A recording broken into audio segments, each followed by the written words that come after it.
Hello ladies and gentlemen, and welcome to episode 1 of the Season of Revelations campaign on the Realm of the Wood Elves DLC for Total War Warhammer. That was a bit of a mouthful, wasn't it? But anyway, we are here today with early access courtesy of Creative Assembly, so a big thanks to them as always for allowing me to get this out to you. And of course as well, there's not too long to wait now for the big release, as it is coming out this Thursday, the 8th of December. And if you haven't pre-ordered it yet or can't afford to purchase the Wood Elves, then fear not guys, as I'm looking to run a giveaway for a copy over on my Twitter.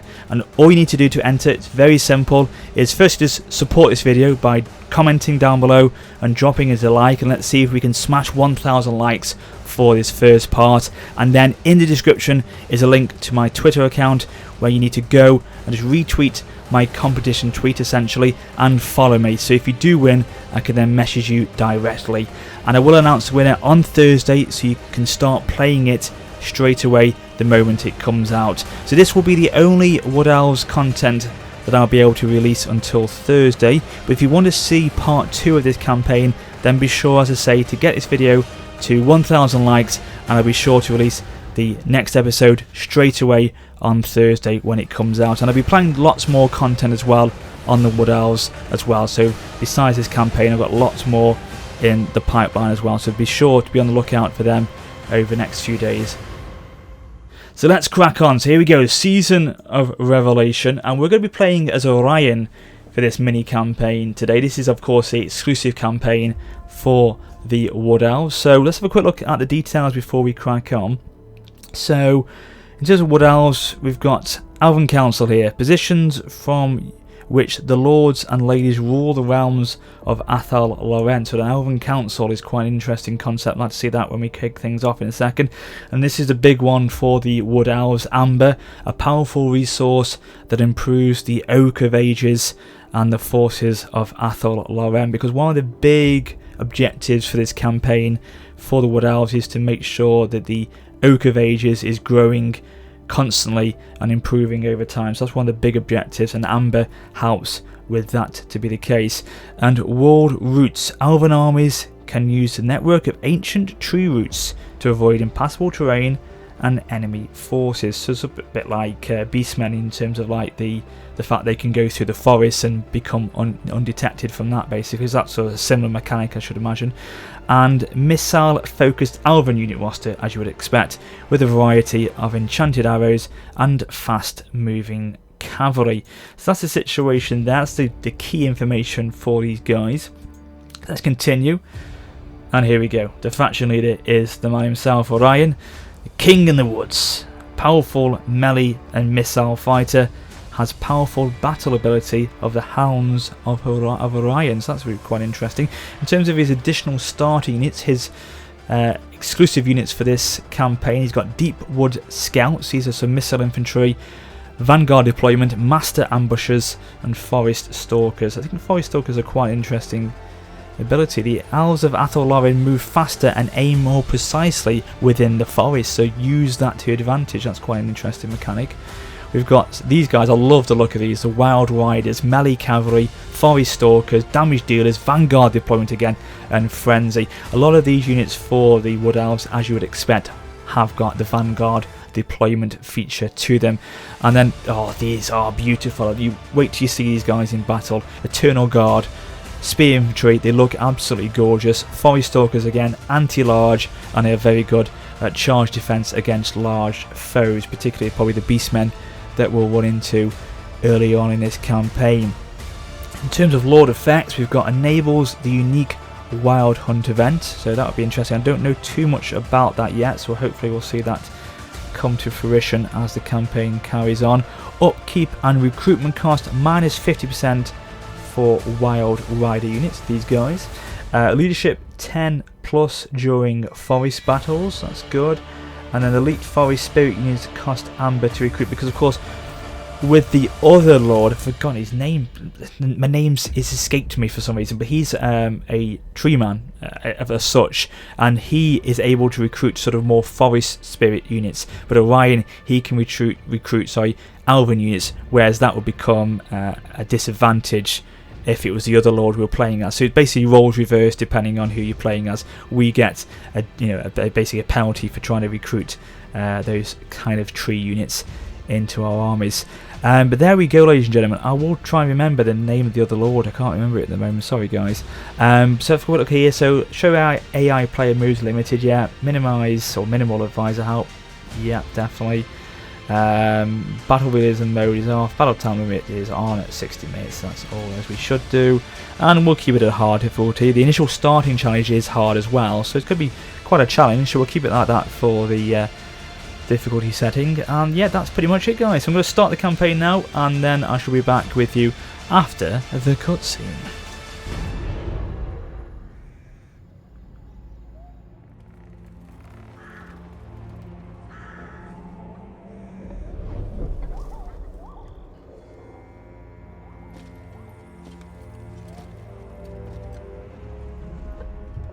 The deep wood stirs. The chill winds of winter are past, and the season of war is here.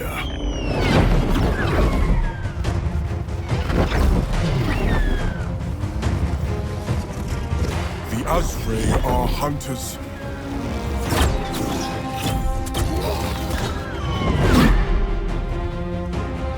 And the forest is our home.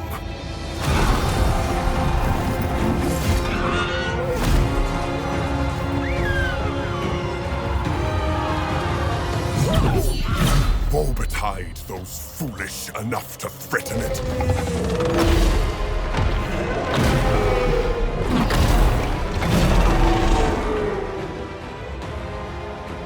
There have been sacrifices, but we are ready. He is ready.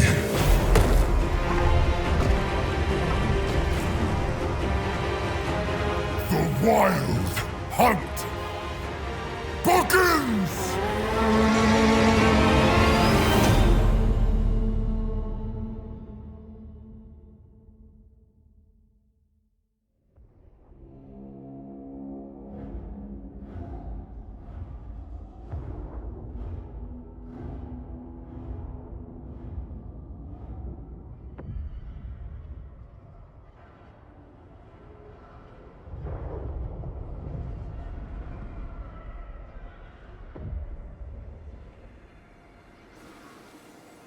Greetings, Orion, king in the woods. You awake to a world sorely in need of you. Athelloren lies broken and in ruin. A sickness lies upon the forest, sapping its strength. With it, many great halls have fallen to darkness in your absence, and the once mighty Oak of Ages is now a bleak shadow of its former glory. Though you are born into fleeting life, Orion, through your strength, the forest will heal. This is the time of rebirth, for Ariel, for Kernus, and for Athelloren.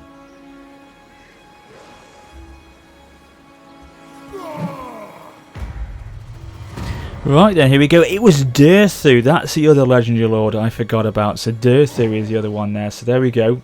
Had to remember it eventually, but I got there in the end. So yes, you can see from the advisor there, a sickness lies in the forest. It always seems to be the case in fantasy stories that there's a sickness, there's an evil that lingers in the deep forests. It's not just in Warhammer either. You can, you know it probably from Lord of the Rings, etc. You know, it used to be called Greenwood. It's now called Mirkwood and things like that. So it always seems to be that story element, the darkness of the woods. But anyway, let's crack on. How they play. So we can see here, it's clear there's a bit of a guide here. What we essentially need to do, the background to this story is we need to bring back the former glory days to this, to Athelloren. It's in tatters. The Oak of Ages is not what it used to be. We need to get it regrown, reborn essentially. So it's going to be interesting to see what we can do. So Athel Loren's, as Athel Loren's beating heart, the Oak of Ages must reach its highest level. This is what I said to you before. You've got to regrow it, get it back. Use Amber to upgrade this mighty oak. If the Oak of Ages is lost, you will immediately lose the campaign. So that's absolute key to this. Amber is produced each time a settlement is occupied, a quest battle is completed, and whenever a military alliance is forged. Occupying a major settlement will provide more amber than through an alliance. Right, okay, so taking settlements gives it to us. Occupying major settlements will give it to us as well, because as the elves you can apparently conquer any settlement on the game, no matter if it's this mini campaign or the grand campaign. As it says there, as I said, Wood Elves can occupy every settlement. Amber is consumed by buildings, technology and units. Having negative supply of amber will cause penalties to your entire faction. Multiplayer campaigns, well, we're not playing them, so that's that. So there we go then, that is the situation that we find ourselves in. So as I said to you at the beginning, one of the major objectives is to make sure the Oak of Ages is thriving. So that is paramount to us here. Do not lose control of it. Win the following battle, the Silver Spire, which is actually one of the new quest battles that are added in this DLC. So we've got one army to our name. Forgive me, this is the first time I've actually played this campaign since I've got access to it, so I'm going to learn as we go along. So let's have a quick look here. We've got the King's Glade. This is our settlement that we can actually build upon, because the Oak of Ages, as you can see there, is just this one building slot, which is to improve and increase it as time goes on. Massive bonuses are given to us as we increase it in size. As you can see there, the different amounts of amber it takes to consume to upgrade it. So at level 1 at the moment, public order +6, reduction in vampiric and chaos corruption +2 in all regions, and provides a nice healthy garrison, because obviously this can be attacked, this Oak of Ages, and it'd be pretty interesting. Apparently when I was down at Creative Assembly a few weeks ago, I believe the animation, if you do destroy the Oak of Ages, is quite impressive. So the burning effect on the campaign map, I believe, is quite eye-opening, but hopefully that won't happen to us, because that's for game over. So King's Glade, this is where we need to build upon. This is where we need to start looking at improving our faction. So we've already got the Celatoi Gallery? Celatoi? I don't know how you're pronouncing that, but I'm going to go for the gallery. It's an improvement, obviously, we can go to Trickster's Gallery, which will give us the ability. We've already got the ability to recruit the Eternal Guard. We can then go for War Dancers. These two, the Eternal Guards with shields, need the Asari Forge, and both of them need that to be built in order to get them. So we get new War Dancers. What can they give to us? Forest Stalker, Melee Expert, Shadow Dances of Laok. What's that? I can't hover over it, I don't think. Damn. Could be quite good to get the War Dancers, because they are sword infantry. We haven't got them. We've only got spear infantry at the moment, so it could be good to get them into the mix actually. So we'll go for that Trickster's Gallery. So as well as amber, we've got the normal currency as well. You can see there, predicted income of 1284 per turn, so it's not too bad. I'm going to go for something that will boost our economy early on actually, and there is a building, there we go, income generated from grapevines of 800 per turn. So I will take that early on. I think obviously currency, getting it healthy is always an important part of any campaign early doors, so we'll go for that. Looking at the technology here, you can see certain technologies do require the amber consumption to research into, but we don't need to worry about that at the moment, because we're going to go for this one. Morag Heg the Crone, also known as the Crone. Morag Heg is the only god in the Elven Pantheon who is neither Kadai or Sitharai. Okay, I'll take your word for it. So would save 10% during forest battles, and leadership of +5. So an extra 5 to leadership during forest battles. We've already got that 10 from Orion, so that's nice to get another 5 from that research. Looking at the offices here, this is the Elven Council. Kind of similar to the mechanic for the positions of office in the Empire when you play as them. So we've got at the moment, we've got Orion. He is the King in the Woods! Not the King of the North, the King in the Woods. And we've got Protector of Oak, so pretty good buffs actually from having these offices. But we haven't got any, obviously, generals at the moment. We can go lords that we can give those offices to. But the King in the Woods gives income from raising settlements of plus 20%. So take that into account when we are taking settlements from the enemy. Now, in terms of our first direct attack, it's these bastards here, the war herd of the Shadow Grave. Shadow Grave, not Shadow Grave, Shadow Grave. These bastards have entered the territory here. Now, what we could do is, obviously, once we've taken that army down, hopefully we could push them back and hopefully then take this ruined settlement. Maybe it's going to cost us 3675, but obviously then we could straight away get amber. We could start producing that instantly and start expanding out. I don't think we're ready to do that just yet. We need to get some more units under our control, so we'll go for some, we'll go for, we've got Eternal Guard, we've got Eternal Guard with shields, so I'm going to go for one more unit of Eternal Guard, and then we have got already 2 units of missile infantry, the Way Watchers and the Deepwood Scouts. Don't forget as well, these guys have got 360 radius to their firing range, which is very, very good indeed. I like the sound of that. In fact, I don't think we need to go for another 2 archery units. We'll go for 1 more and get 2 spear. Make sure we've got a solid line to protect the archery from the rear, maybe. So that's that. Look at Orion, he's swinging his spear around. He's ready for action. Let's quickly look at our diplomacy here. So, in terms of diplomatic relations, you can see here we've got a couple of factions that are quite friendly towards us. We've got these guys. So, these want trade immediately. Boom. Let's try and exploit that a little bit by asking for the coin, as I like to do. Boom. 600 gold from doing that. Thank you very much. We'll have non-aggression with you. I don't want defensive alliance. To be honest with you, where are you? South of my borders. I would like that to be the case. It means that I haven't got to worry about you. I will take that defensive alliance. Military access could be good, but they're not going to take that yet. Well, hopefully relations will improve and that will become possible at that time. What do you want? These guys, I'd like to get non-aggression with you. For God's sake, wouldn't take it. Wouldn't take it. Military access? No. Okay, we'll come back to you then. This is Athelloren, home of the Oak of Ages. Because it's going to be, we're going to have to unite the lands here, and we are going to have to go to war with some of these elven states here. It's not going to pass. We're not going to be able to avoid that. War is coming internally between the clans here, or between the tribes, or the I don't know what they're called really, the forces, the factions, whatever. But they are going to have to come to blows, unfortunately, I think, at some point. It's who we choose to go to war with first, because a lot of these are not going to talk to us. No, they're not going to have anything to do with us. So it's only these two that really are interested.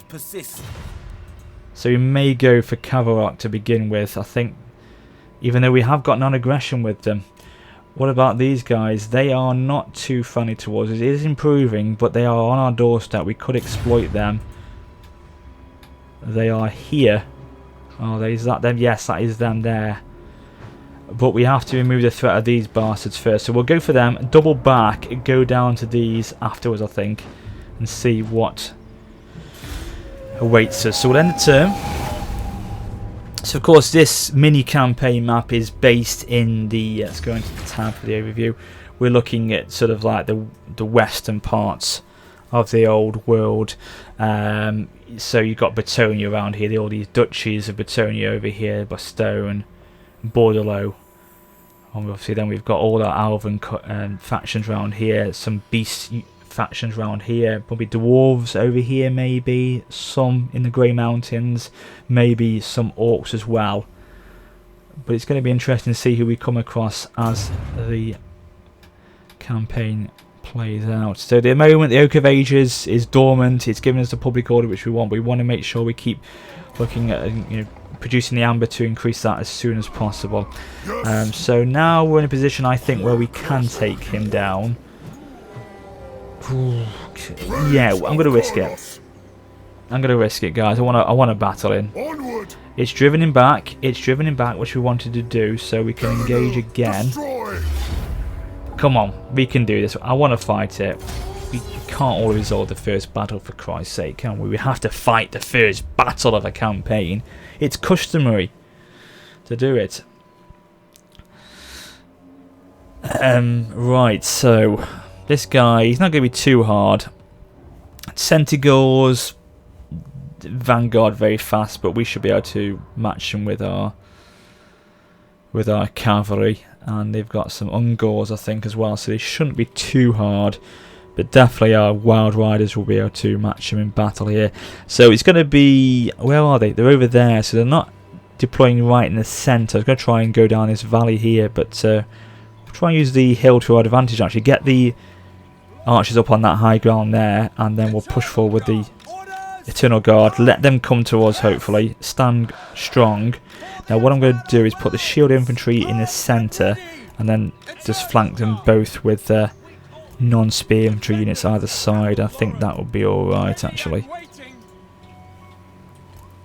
Hopefully this will work.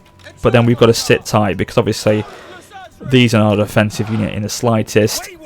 We haven't got that many offensive units that can do that, really. They are glass cannon, a lot of these units, for the Wood Elves, as you can imagine. It's only when you get to the big tree men and those sort of units where we can be really offensive with them, because they are absolute tanks of the first water, I can tell you that now. Let's put these there just to begin the flanking manoeuvre. Where's Orion, the man himself? I'm going to zoom in a minute, guys, because of course it's the first time we've seen these potentially, so I'm going to zoom in now so you can see these magnificent units in action before we start things off. And this is why I love the Eternal Guard. Look at them, the armour, the attention to detail, it's lovely, it's really nice to see. I love the headgear on them. The two blades they've got there, spears, excellent stuff, guys. So nice to see. So we've got, they are the non-shielded variants. Then we've got over here the shielded variants. Now I do like these a lot more, actually, because as you can look at that, the shields look, they're not too bad. I've seen better shields, if I'm honest with you, but you still look, the design of them is pretty smart nevertheless. I think it's the spears that I like more than not.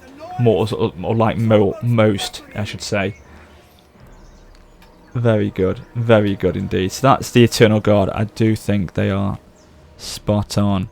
I remember seeing them at the event and thinking, oh god, very nice. So what are these guys? We've got some Glade Guard. Now, just quickly look at the Glade Guard, actually. Let's have a look at their information. So these have got, if I'm correct, these have got a type of... What have these got? These have got normal infantry. These are not, say, normal spear, normal missile infantry. I'll get it in a minute. Have they got a different type of tips on them? I don't think they have, actually, because some of them have different tips on them, which will be good against like heavy infantry or armoured infantry, things like that. So Deepwood Scouts and Glade Guard. I don't think these have got any specific ammunition to them. I may be wrong. I may be absolutely wrong here, but it doesn't look like they have. Okay, no they haven't, but there we go. So that's the Glade Guard. We've got the Deepwood Scouts here. Love the masks on them. Then we've got the Glade Guard again. The Way Watchers, apologies, the Way Watchers over here. And then we've got the Wild Riders over here.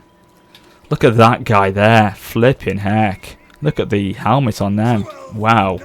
Obviously on these stags of the forest.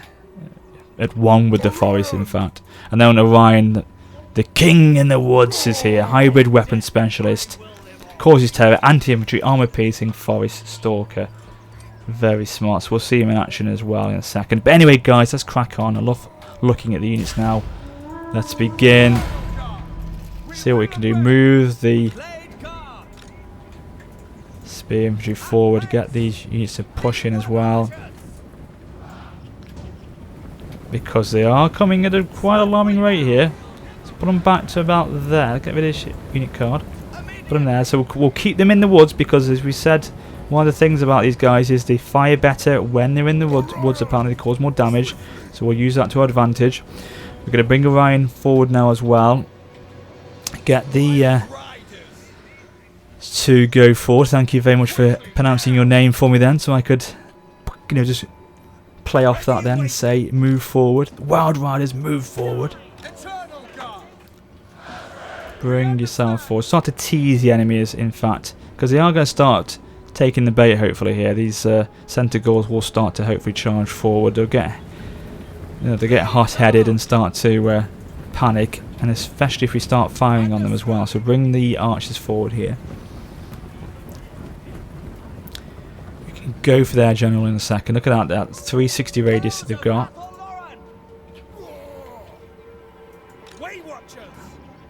Here, so the Glade Guard haven't got it. It's the Way Watchers have got the 360 radius. Okay, that's interesting. I didn't realise. I thought it was every single archer unit had them, but not. The Glade Guards don't have them. Centaurs, you're going to try and flank me, aren't you? Well, it's no problem. We'll bring our Wild Riders in a second. Ryan, just be careful of that, because you're going to try and probably go for you in a second, these guys. But not a problem. Not a problem. We can actually engage in melee with you. You'll be able to take them down. Just deal with them. Support spears if you can. That would be fine with them. Right, keep going for these archers here, please. You come down off the high ground. Use that to advantage again. So their unit has... God, Jesus. Their Lord has actually gone straight for my Eternal Guard. Right, infantry, so cavalry go straight for their archer units, thank you very much. And then we'll just cut the fire in a second. Yeah, we'll cut the fire right now. And then we'll go for a rear charge. Now we can do that. It's just broken them off. In fact, no, we'll go here. Finish them. Oh my god, they're going flying! Yes, I love to see that animation! Oh my lord! They are going absolutely berserk. Lovely stuff. Alright, keep holding, that's it, drive them away, and then we'll bring them over here.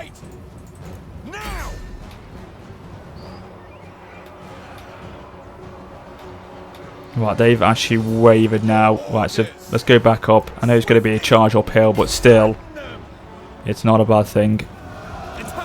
Eternal Guard, keep them busy, and then Orion, you come over here.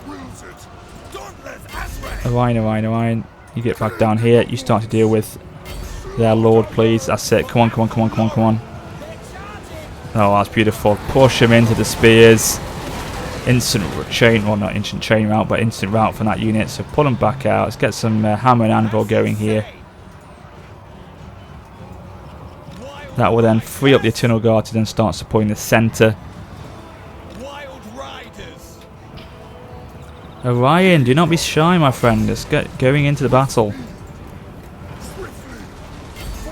Right, go across, support, and then go for this Ungor Herd unit here. These are poor units for the Beastmen, so they should go down quite quickly, especially with this charge now. Finish them off. How many units have we lost? How many units have we lost? Not too many. We lost about 160, 170. Could have been a little bit better. Not terrible though. Oh, these guys coming back. Right, go and deal with them. That guard unit there, guard with the shields, taking absolute battering from their Lord. It's going to take a while for them to replenish.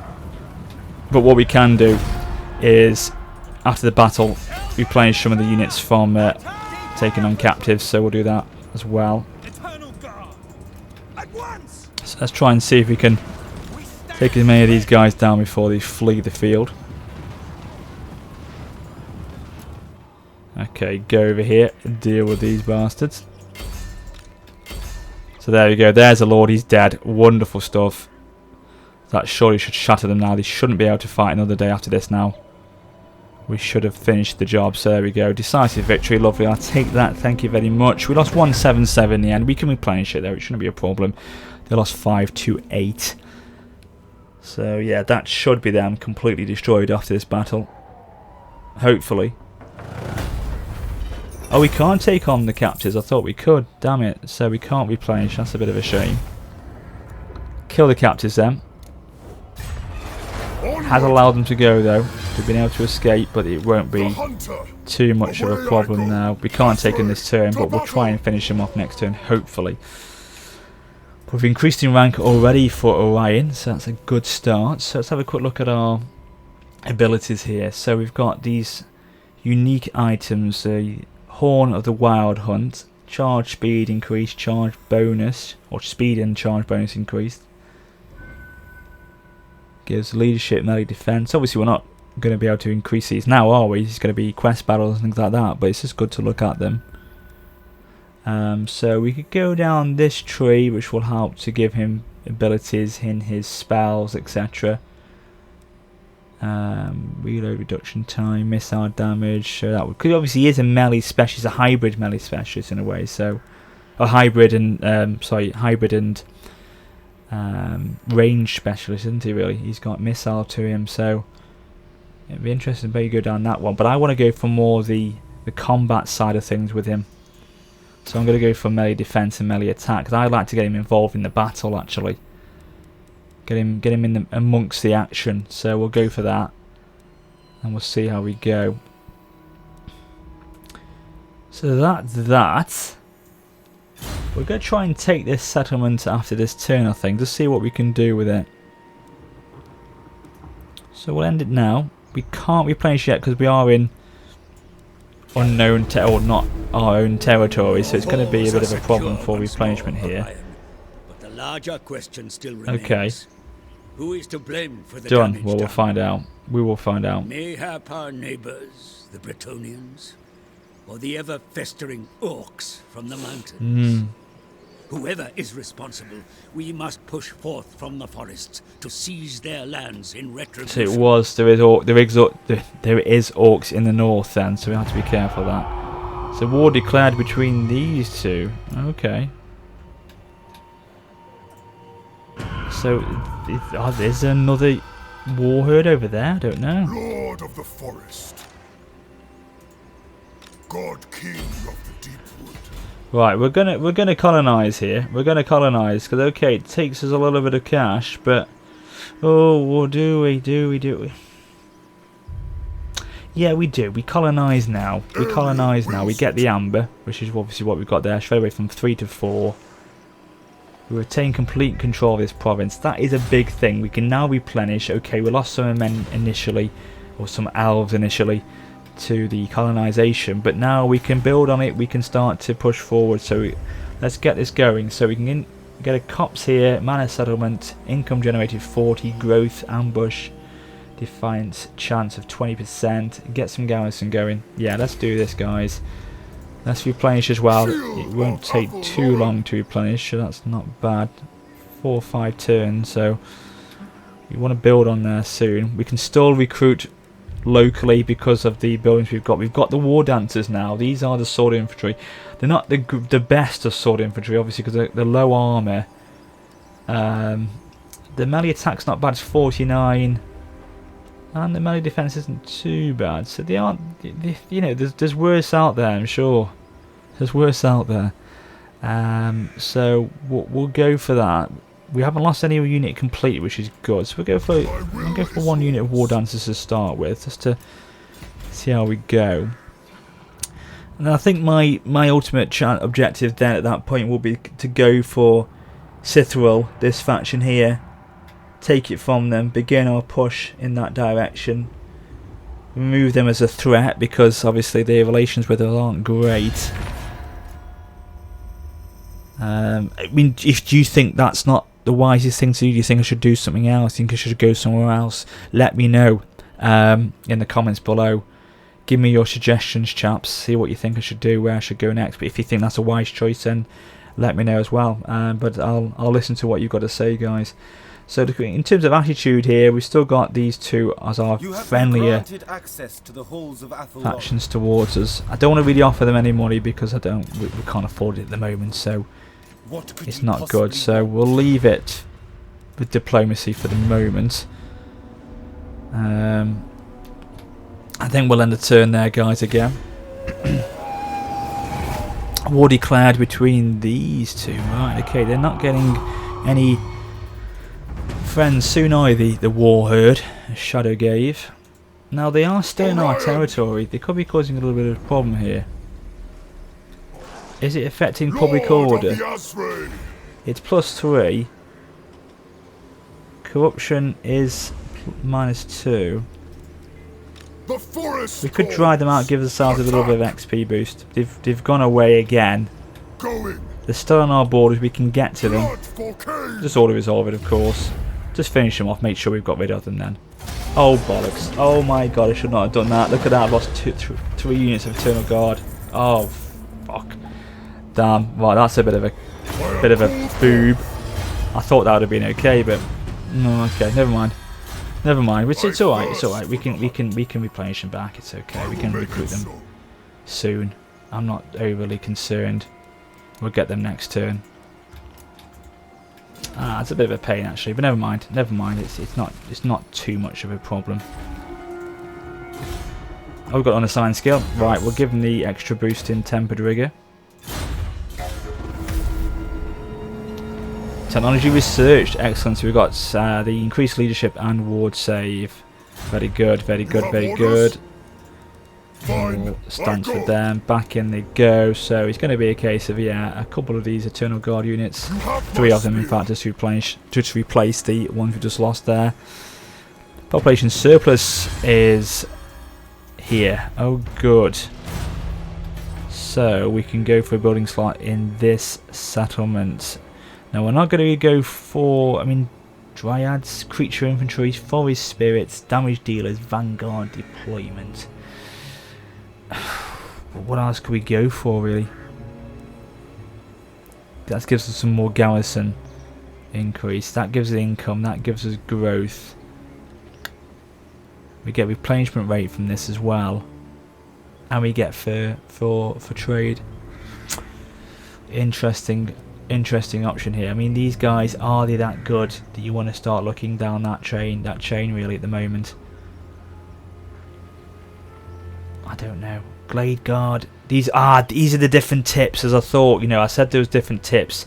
Starfire shafts, the Hagbane tips. These are effective against different types of units, different armor, different abilities, things like that. So some are magic damage dealers, some are armor damage dealers, things like that. So it's interesting. That could be an option we go for. Or do we go for Haunted Groves? I don't know with that. I'm gonna let you choose that for me, guys. Let me get your opinion on that one. What should I go for? Go for another Grapevines, increase income even further? I don't think that's the wisest choice at the moment. Go for something military-wise. Let me know in the comments. See what you think. Income from buildings of 5%. Recruitment cost -5 for the Dryad units. And charge bonus for them as well. So they are the tree infantry, the tree monster infantry. I don't know. I'll probably go for income from all buildings. Again, you know, money's so important early on. So I think with the way things are, we'll end the turn one more time. Could we look at actually recruiting a new lord? We could start to look at that. And then again, begin our push west, or east, sorry, with another general, another lord. We can get Ezrit, an actual ancient treeman lord here. That'd be good to have them in, because they're absolute tanks. They are awesome units. So I'm going to go for another lord. We won't recruit yet. Obviously we're doing that with Orion at the moment. But this is the chap we just taken on board. Look at him. He's an absolute beast. We'll put him to King's Glade for the moment. End the turn once again. Okay, nice boost of income again. Riotous beastmen have been spotted near our borders, my lord. Doubtless you're joking me. Brutality. They are surely responsible for defiling our halls. It is what they live for. They appear now leaderless, but still single-mindedly bent on a vision of pure destruction. That's not good. The threat they pose is ever increasing. Do not underestimate them. They are the enemy of all civilization. You must confront these ravenous beasts. Right. And put them okay. It may be then a case that we don't go for that that other Alvan faction at the moment because nice, a boost from treasury for the Great Council. Lovely, 1500. Because we need to concentrate all our attentions on these two herds, or these two armies of beastmen instead. But they're going to be going for these territories first, so it's going to give us time to get our army together. So we'll do that. We'll begin to get ourselves into position here. Don't go for the global pool, for God's sake. Why you go for the local pool? What are you doing? So we'll get him going a little bit further. So yeah, we'll have to put our attentions on Cithril on hold at the moment, and then possibly look to take them later on down the line. Just take these 2 bastards out now, and then we'll go for them possibly later on. But replenishment is good. It's only 2 more turns before they're fully replenished, so we should be alright then. Shame we've lost that shielded unit, but again, they weren't the best. They're okay, but they did take a lot of casualties early on anyway, so I'm not particularly bothered that they've gone. We've still got 5 of these Eternal Guard units anyway, so we should be alright, especially with the Wild Riders. We can increase this to level 2 now. A glade, a minor settlement, so we can copse to a glade. We get the income 60, gross 20. Again, gross is going to be important. Grants 2 construction slots in the settlement. But we can't really go for anything else early doors, can we? So, always good to make sure the infrastructure is solid. So let's, yeah, again, I'm going to leave that slot for you guys to give me suggestions on. So while I'm doing that, I'm going to build here instead and see what we can do from that. And to be honest with you guys, that is where I'm going to wrap up part 1 for you. We've seen a little bit of action. We've taken a settlement already of Tal Ethar, so we have increased our borders further. We're going to have to deal with the beastmen who are on our frontier over on the horizon. We're going to have to deal with them next episode probably. So let me know in the comments, guys, what I should do, what I should build here, where I should go, what you think my plan should be. I'd love to hear from you. You know, it's not just my campaign at the end of the day. I've said this to you before, it's your campaign as well. For as long as this carries on, I want you to be involved in it, you know, as much as I am. So yeah, let me know down below and I'll definitely take what you say on board. But if you enjoyed the first part, as I said at the beginning, drop your like. I am looking forward to seeing where this takes us, and yeah, I'm looking forward to continuing it. So if you want to see more, say drop a like. If we get 1,000 or more likes before Thursday, I'll drop the next episode straight away for you when it is released on the 8th of December. So thank you as always, guys, for watching, but until next time, take care.